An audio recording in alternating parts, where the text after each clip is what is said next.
আজকে আমরা চলে যাব এশিয়ার বৃহত্তম শিমুল বাগান দেখতে। তো ফেব্রুয়ারি মার্চ মাসের দিকে এখানে সৌন্দর্য অনেকটাই বেড়ে যায়। তো বোটে আমরা দুপুরে খাওয়া দাওয়া করেছি, এখন অলমোস্ট বিকাল হয়ে গিয়েছে। হ্যালো এভরিওয়ান, আসসালামু আলাইকুম। টাঙ্গুয়ার হাওড়ের তৃতীয় পর্বে সবাইকে আমন্ত্রণ জানাচ্ছি। তো আমরা কিন্তু শিমুল বাগানের উদ্দেশ্যে একটা অটো ভাড়া করেছি। এখান থেকে 10 থেকে 15 মিনিট লাগে আমাদের বোট যেখানে। এটার নাম হচ্ছে আলহাজ জয়নুল আবেদিন শিমুল বাগান। এটা হচ্ছে সুনামগঞ্জের তাহেরপুর উপজেলায় অবস্থিত। এটা কিন্তু এশিয়ার মধ্যে সবচেয়ে বৃহত্তম শিমুল বাগান। এর থেকে বড় শিমুল বাগান আর আমাদের এশিয়া মহাদেশে একটাও নাই। তো এখানে ঢোকার জন্য কিন্তু এক একজনের টিকিট কাটতে হয়। পার পার্সন টিকিটের মূল্য হচ্ছে 50 টাকা। তো এখন কিন্তু চারিদিকে সবুজ আর বিশাল এলাকা জুড়ে এই শিমুল বাগান। তো এখানে কিন্তু অনেকেই ঘোড়ায় চড়ে এই শিমুল বাগানের চারপাশ পরিদর্শন করে। তো এখানে হচ্ছে যখন ফেব্রুয়ারি মার্চের সময় থাকে তখন পুরা সারা গাছে যখন শিমুল ফুল ফুটে, তো এটা দেখতে একদমই লাল গালিচার মতো মনে হয়। তবে এই সিজনে আমরা যখন গিয়েছি এখন কিন্তু শিমুল ফুল ফোটে নাই, তো এই জন্য অতটা সুন্দর লাগতেছে না। তো কিন্তু তারপরেও কিন্তু ভাল লাগতেছে যে এইখানে চারিদিকে সবুজ আর সবুজ, আর সারি সারি সব গাছগুলো এভাবে লাগানো আছে। তো শিমুল বাগান কখনোই দেখা হয় নাই, এই সুযোগে শিমুল বাগানটাও দেখা হয়ে গেল।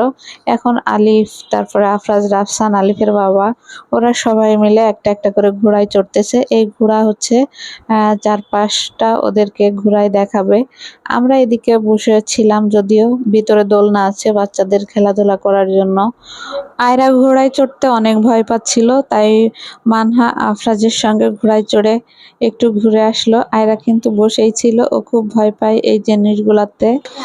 ভিতরে পানির বোতল ছাড়া আর কিছুই আনা নিষেধ, তো আমরা কিছুই নিয়ে যাইনি, জাস্ট একটু ঘোরাঘুরি করে চলে এসেছি।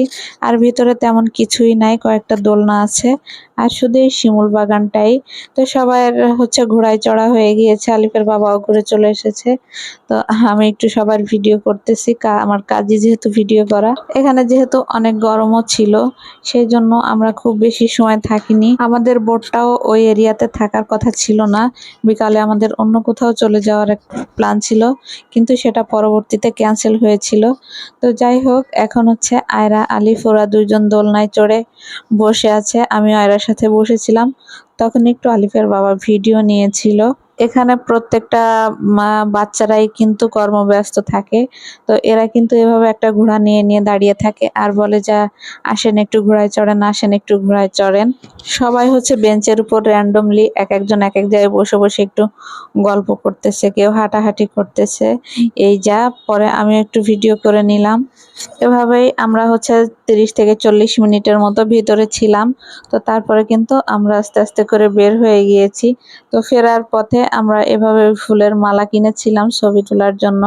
আমি, আমার বোন, আমরা সবাই এই মালা পরে মাথার উপরে দিয়ে ছবি তুলেছিলাম। এভাবেই আমরা আমাদের ঘোরাঘুরি শেষ করে তারপরে সবাই মিলে চলে এসেছিলাম বোটে। আর নেক্সট ভিডিওতে শেয়ার করব আমরা পরের দিন কোথায় গেলাম, কি করলাম।